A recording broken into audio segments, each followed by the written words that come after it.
सुसाइडको एउटा मुख्य कारण emotional pain, emotional trauma, depression र डिप्रेसन, इमोसनल पेन, इमोसनल ट्रमाको एउटा मुख्य कारण जतिखेर तपाईँले भन्नुहुन्छ कि this is how life should be but this is how my life is, मेरो जीवनको एक्सपेक्टेसन यस्तो किसिमको तर यस्तो किसिमको मेरो रियालिटी छ अहिले, र त्यो जुन ग्याप छ तपाईँको एक्सपेक्टेसन भर्सेस रियालिटीको जुन त्यो ग्याप छ, त्यो ग्यापले जब तपाईँको इमोसनल पेन दिन थाल्छ अनि when that emotional pain it starts to go to a certain height, then you become depressive, then you start getting panic attacks, anxiety, then it becomes so difficult for you to handle this life. Until the moment what happens to you, you tell to yourself that death is somehow easy than living this life. Death is somehow, the painful death is somehow more beautiful than living this life. And at that moment of time, जतिखेर तपाईको present life is worst, job future मा there is no hope, you choose to attempt suicide. स्वाभाविक हो, एक किसिमले स्वाभाविक हो, because right now, no matter what you say, right now the world is a frustrating place. Right now the world is depressed like never before. And this depression को tendency, it is going to increase with time, no doubt about it. यसो हामीले हेर्यौं भनेपछि what did we learn from our school? जब हामीहरु सानै थियौं, बच्चा हुर्किदै गयौं, what did we learn from our school? हाम्रो स्कुलमा हामीलाई सिकायो कि you have to be better than your friends. And how many friends are there? Every people in this world are friends. You have to be better than every people out there. You have to be a topper in your classroom. कतिजना topper हुन सक्छन्? मात्र एक, र एकजना त्यो एकजना क्लासको एकजना आफ्नो कलेजको एकजना भयो भने it means somehow you are a failure. It means somehow you're not worth it. हाम्रो एक्जामिनेसनले हामीलाई के सिकायो कि साथी जतिकै नाजुक अवस्थामा होस्, you are not going to tease that person because that is the rule, because that is the discipline. You have to focus on yourself. Do not care about anybody else. तिम्रो साथी फेल होस्, doesn't matter. It is not about teamwork. It is about you succeeding in your life. That is what we were taught. Help नदेऊ, help नमाग. That is what we were taught from examination. We were never taught to work in team. We were taught simply focus on yourself. Simply focus on being better than other people. Compare with other people. अनि अरूलाई जित्न प्रयत्न गर. आफू राम्रो score ल्याउनु होला, but try to beat somebody who is second. That is how you can be a topper. हामीलाई फ्यामिलीले के सिकायो? फ्यामिलीले हामीलाई सिकायो कि you got to maintain your prestige in front of other people. हाम्रो सोसाइटीले हामीलाई के कुरा सिकायो? हाम्रो सोसाइटीले हामीलाई सिकायो कि त केटा होस् रुनुहुन्न, केटी भएपछि पनि घरमा रो तर बाहिर तले रुनुहुन्न. हाम्रो सोसाइटीले हामीलाई के सिकायो? बिहे गर्ने जुन कुरा छ नि, बिहे गर्दा एकदमै बुद्धि पुर्याएर गर्नुपर्छ, which totally makes sense. तर बिहे गरिसकेपछि तपाईको डोमेस्टिक भाइलेन्स भइरा छ भने पनि, हस्बेन्डबाट तपाईले पिटाइ खाँदै हुनुहुन्छ भने तापनि, त्यो नयाँ घरमा तपाईलाई गाह्रो भइराछ भए तापनि, even in that case divorce is not an option. त्यही व्यक्तिसँग कम्प्रोमाइज गरिकन तिमीले बस्नु पर्ने हुन्छ. That is what our society taught us. हाम्रो सोसाइटीले हामीलाई सिकायो कि जुन कुरा सोसाइटी सुन्न चाहन्छ त्यस्तै खालको कुरा गर्नु, जुन कुरा सोसाइटी सुन्न चाहन्न त्यस्तो खालको कुरा नगर्नु, त्यस्तो खालको ड्रेस नलगाउनु, त्यस्तो खालको सोचाइ नराख्नु, त्यस्तो खालको करियरतिर नजानु. हाम्रो करियरले हामीलाई के सिकायो? हाम्रो करियरले हामीलाई सिकायो कि career is first priority. It is more important than your happiness. It is more important than your happiness. हाम्रो साथीहरुबाट हामीले के सिक्यौं? साथीहरुबाट हामीले सिक्यौं कि मिलेर केही गर्नुपर्छ है, तर त म भन्दा राम्रो बन्नुहुन्न. मुखबाट कोही पनि साथीले यो भनेन होला, तर कता उहाँहरुको बिहेभियरबाट यो कुरा सिके है, मिलेर केही गर्नुपर्छ, तर मिलेर गर्न सकिएन भनेपछि पनि त म भन्दा राम्रो हुनुहुन्न. कुनै न कुनै तरिकाले म त भन्दा एक्स्ट्रा भए पनि राम्रो हुनुपर्ने छ. That is how what our friendship taught us, isn't it? IT, यो डिजिटल एजले हामीलाई के सिकायो? डिजिटल एजले सिकायो कि संसारमा के भइराको छ हेर, संसारको न्यूज हेर, फ्रस्ट हो र अरू व्यक्तिले राम्रो गरेको कुरा हेर, अनि त्यो हेरेर आफू इन्फेरियर फिल गर. सोशल मिडियाले हामीलाई के सिकायो? सोशल मिडियाले हामीलाई सिकायो कि every people around you are so happy, they are having such a great time. लकडाउनमा पनि कतिजना रुल ब्रेक गरेर बाहिर घुमिरहेछन्. लकडाउनको बेला घरमा भएर पनि people are really enjoying. It is only you who suck. तेरो लाइफ बिजोक छ. Your life is complicated but every other life that is so wonderful. जब हामीहरू सफल व्यक्तिको इन्टरभ्यूहरू हेरौँ, त्यो इन्टरभ्यूबाट हामीले के सिक्यौँ? हामीले सिक्यौँ कि सफल हुनलाई त फेलियर हुनु हुँदो रहेछ. अनि यु नो व्हाट, सफलता is so better than failure. Failure is sucks. Nobody should be failure. If you try you can be successful. भन्नुको त सक्सेसफुल हुनु is the only option in life. Being failure, that is the worst thing that can really happen in your life. Career चोइसेसहरुबाट हामीले के सिक्यौं?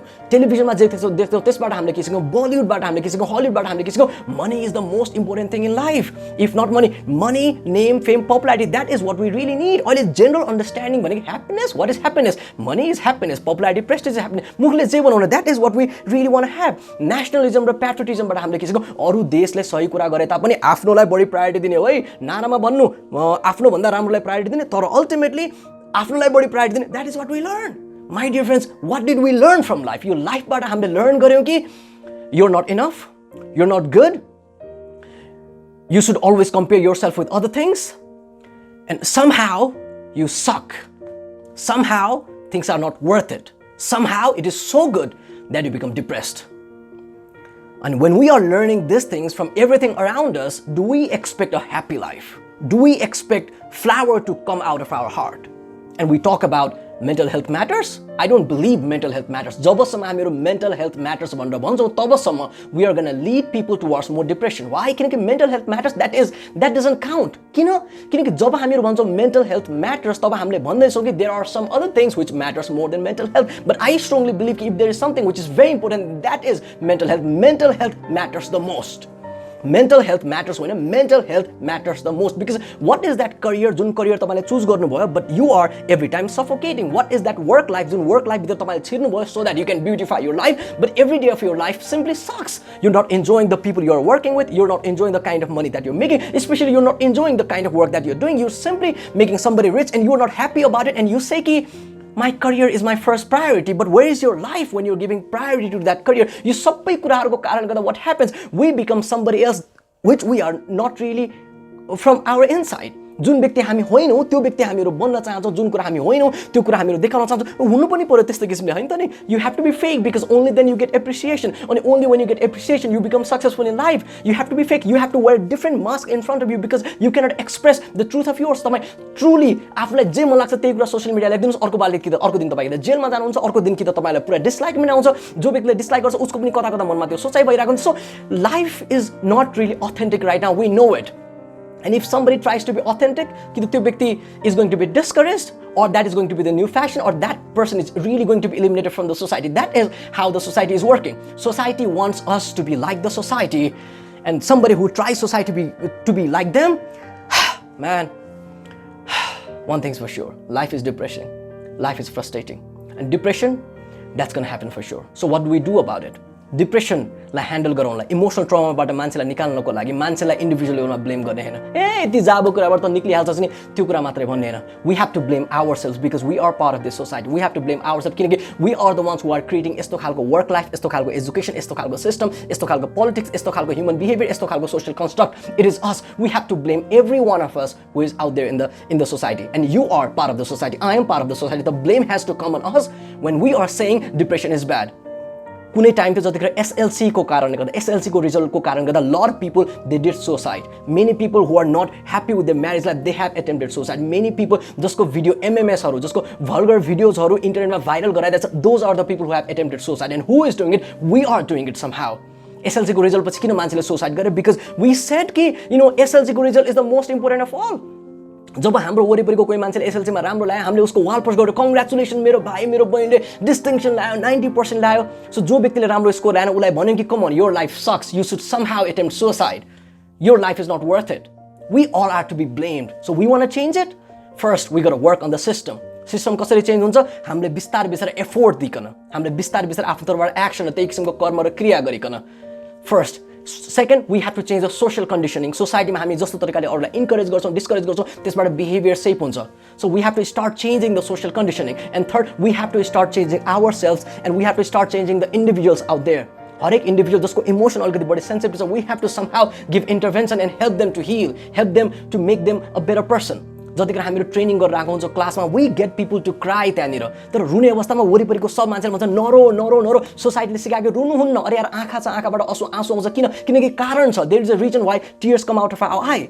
र जुन कुरा एकदम नेचुरल हो त्यो कुरा चाहिँ डिस्करेज गर्ने, जुन कुरा आर्टिफिशियल हो त्यो कुरालाई चाहिँ इन्करेज गर्ने, that doesn't make sense. If you want to cry out loud. You want to cry right now, cry out loud. You want to send this video to some people and ask them to cry out loud. It is totally fair. We have to give priority to who we really are from our natural level. So we have to start helping the individuals who are suffering and tell them there is a hope. And jatikar we start believing our future is different from the past, our future is different from the present, the hope starts to happen. Hope is about the future. And the hope le alikati present la help garcha, then we should start helping that person on the present level. Sana dekhi हामीले psycho भन्यो, कसैले अलिकति हावा काम गरेको psycho भन्यो, कोही अलिकति बडी बोलेको psycho भन्यो. Psycho भन्ने शब्दले of course अलिकति mentally ill भएको मान्छेलाई describe गर्छ, but psycho भन्ने word psychology को एकदमै नजिक हो, जसको कारणले गर्दा अहिले कोही व्यक्ति psychologically disturb भयो कि हामी कता psycho भन्ने word सँग पागलसँग associate गर्छौं, जसको कारणले गर्दा मान्छेहरु उहाँलाई जब psychologically difficult हुन्छ उहाँ psychiatrist को जान चाहनुहुन्न, उहाँ counselor को जान चाहनुहुन्न. We got to change this trend. We got to help the system to be better. We got to help the society to have a different conditioning, and we got to help the individuals. र त्यो इन्डिभिजुअलमा म पनि पर्छु, तपाई पनि पर्नुहुन्छ, to flower from their original self. Mental health matters? No. Mental health matters the most. I'll see you.